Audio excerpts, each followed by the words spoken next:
Jake Turner wasn't born with much, just a stubborn streak and a belief that if you worked hard and owed nobody, you'd make it through.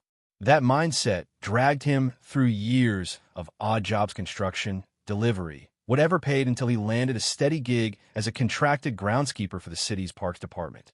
By 44, he'd settled into a simple life. Long days cutting grass, quiet nights alone. No wife, no kids, just him and his tools. When a small fire gutted his place, he crashed in his sister's basement in Crestwood Heights, a neighborhood so pristine it felt like stepping into a gated utopia. Folks there had rules for everything: grass height, mailbox colors, even how loud you could laugh at a barbecue. Jake wasn't laughing. He'd already gotten snippy notes about his truck parked an inch too close to a curb. His sister's place was temporary, just until he could rebuild. Meanwhile, he kept up his city work, mowing forgotten lots and trimming overgrown park edges the city barely acknowledged. One job sent him to a weedy hillside just outside Crestwood's borders. A tangled mess of brush flagged as a fire risk after a lightning strike sparked a scare nearby. The city handed him a beast of a Machina heavy-duty Toro riding mower that roared like a jet engine but chewed through anything. Jake signed for it, noted its serial number. I got to work early one Tuesday, the hum of the engine drowning out the world. The hillside sloped away from most homes, but a few fancy decks at the top had a clear VYEW. Jake barely noticed. He was used to curious eyes. 20 minutes in, though, he caught a figure on one of those decks, arms crossed, wide hat shading her face. He vaguely knew her from a neighborhood meeting his sister dragged him to. Evelyn Harper, the kind of woman who walked like she owned the air itself. She didn't wave, just stared, cold and unblinking, like a hawk sizing up prey. Jake tipped his head politely and kept mowing. By noon, he stopped to refuel, wiping sweat from his neck. That's when Evelyn marched down the path, clipboard in hand, floral skirt flapping like a battle flag. Her steps were slow, deliberate, her lips already pursed. "Excuse me," she called, voice sharp enough to cut glass. "Are you with the association?" "No, ma'am," Jake said, calm but firm. "I'm with the city, clearing this lot for fire control. It's on the schedule." Her eyes flicked to the mower, his city vest, then back to his face, like she was memorizing him for a lineup. "This machine's too loud for a residential area," she said. Jake held back a sigh. "It's city property, ma'am. I've got the work order if you want to see it." She didn't. Instead, she scribbled on her clipboard. "I'm filing noise complaint. We have ordinances here, 70 decibels max, within 150 feet of homes." Jake exhaled slow. "Ma'am, this is city land. I'm not on your property." Her eyes narrowed. "Your saw is," she snapped. "I've lived here 26 years. That racket echoes like nothing I've ever heard." Jake nodded once, turned, and cranked the mower back to life. Conversation over. Or so he thought. Next morning, the mower was gone. He'd parked it behind a barrier, locked with a city chain, tagged with GPS. Now, nothing, just fresh tire tracks and a clip padlock. No note, no sign of a break-in. Jake stood there, thermos in hand, gut sinking. He called his boss, Lisa, who hadn't ordered a pickup. Nobody had. They checked impound lots, city yard zilch. 2 hours later, an email hit his inbox from the city's contractor portal. Saw urgent equipment accountability saw. It said the missing mower, worth due lot $18,400, was his fault. Unless it turned up in 48 hours, he'd owe the full cost, plus penalties. Jake's hands shook as he read it in his truck. He wasn't a thief. He'd followed every rule. Yet here he was, staring down a debt that'd crush him. His sister texted, "Saw did you piss off Evelyn?" She came by, whining about noise and unauthorized work. Saw Jake's chest burned. This wasn't a mix-up. Someone, Evelyn, probably had decided he didn't belong, that his work was an eyesore. Instead of calling the city, they'd saw a government machine and left him to drown in the fallout. No cameras, no witnesses, just a locked gate and a neighborhood too smug to snitch. Jake didn't confront Evelyn. He knew the game. When a city asset vanishes, you're guilty until proven innocent. He filed the detailed incident report, photos of the empty lot, the cut lock, the work order, VYing he was legit. He emailed Lisa, flagging it as SAW unauthorized removal SAW to shield himself from liability. The reply? An auto message promising a re-VYEW in 7 to 10 days. He knew what that meant. Delay, deflect, dump the blame on him. He'd seen it before. A guy lost a city truck to a shady tow and still got stuck with the bill because nobody admitted the screw-up. By afternoon, a city rep showed up at his sister's young, robotic high VYS vest. Jake's contract was paused until the mower was found. No work, no pay, no explanation. Jake pushed back, citing his report, but the guy just tapped his tablet. Noted. We'll update you.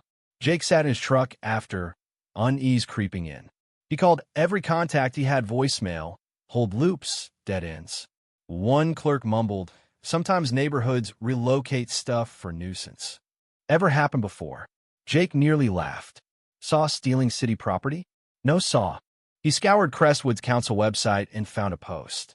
Saw noise concerns and unauthorized active VY tie on East Slope Saw. It was vague but damning, with a photo from a deck showing his orange vest and the mower's fuel can. No names, just a promise that action had been taken. Jake forwarded it to Lisa. Saw this isn't a city move. It's theft. Investigate, or I'm liable. Saw no reply. He called an old buddy, Sam, a tech at the equipment yard. Sam owed him for covering a shift once. He pulled the mower's GPS data. The signal died the day it vanished. Tracker was yanked or jammed, Sam said. That's not random. Someone knew what they were doing. Jake asked who'd have the tools. Sam paused. Maybe someone with connections. Not typical neighbor crap. DRIVYing through Crestwood, Jake saw Evelyn outside her house, unloading something from a black truck with 2 guys in beige polos. One glanced at a city-logoed truck and nudged her. She turned, locked eyes, and smirked pure, untouchable smugness. Jake's grip tightened on the wheel, but he kept DRIVYing. That night, a city notice hit. Saw formal warning unresolved asset loss saw. One more strike, and he'd be banned from city work for 6 months. His sister offered to call a cousin on the zoning board, but Jake waved her off. He didn't want favors. He wanted justice. He walked the site at dusk, flashlight in hand. The tire tracks were deep knot city rig marks. Behind a hedge, he spotted a new plywood fence, a garage light flickering on the other side. A metallic clunk echoed. He didn't approach. Not yet. Jake shifted gears. He compiled everything: photos, logs, emails. The council's post-stand filed a SAW procedural obstruction notice SAW with the city's procurement office, a move so obscure it forced legal teams to act. He stated facts. Saw city asset missing during authorized work. Non-municipal interference. Possible illegal seizure. Saw went straight to compliance and legal, not some clerk's desk. He gave them 72 hours before an audit was required. While waiting, he got a letter from Crestwood's council, faux official, warning him against unauthorized landscaping within 500 feet of homes. It was toothless, but meant to scare. He scanned it, filed it. 3 days later, a city email. Saw asset re-VYEW initiated. You may be contacted. Saw someone was listening. Sam dug up past incidents. Mowers sabotaged equipment relocated by neighborhoods. They hate noise, hate outsiders, he said. Push them, they hit back quiet. Then a black SUV pulled up at his sister's.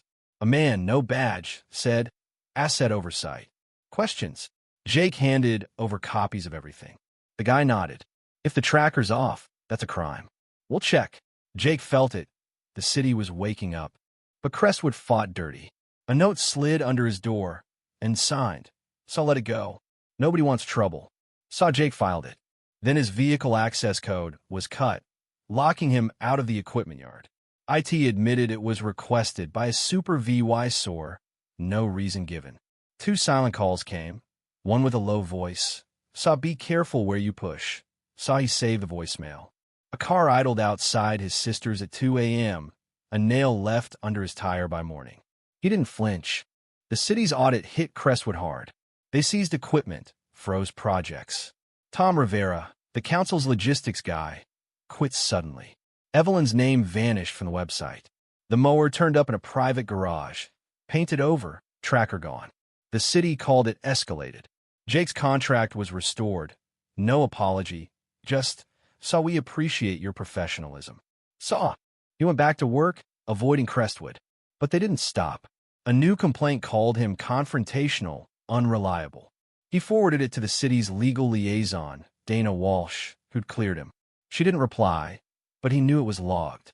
One day, mowing near a school, he saw Evelyn walking, hat in hand.